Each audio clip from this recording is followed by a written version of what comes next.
Ka-work si Miss Nora Honor po?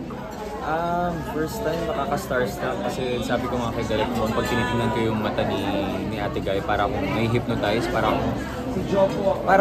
ang sarap yung panoorin. Minsan mawawala ka dun sa eksena kasi maku-curious ka na, parang pumapasok ka sa mata niya. Ganda-ganda na mata, tas very expressive, talagang ma-affect ka sa kanya.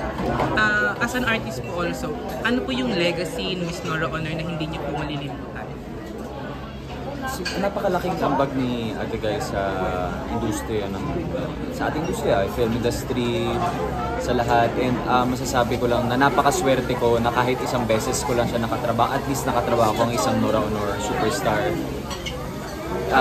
Bihira, hindi lahat ng mga batang artistang katulad ko mabibigyan ng ganun chance. Kaya I'm so honored and napakaswerte nakatrabaho ko. Last question na lang po, ano po yung favorite movie niyo ni Miss Nora Honor? Siguro yung Himala. Himala. Oh.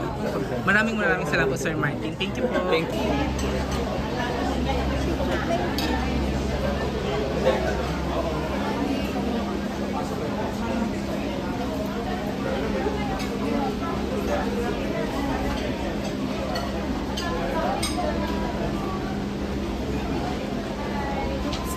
Dito na lang. Dito na lang.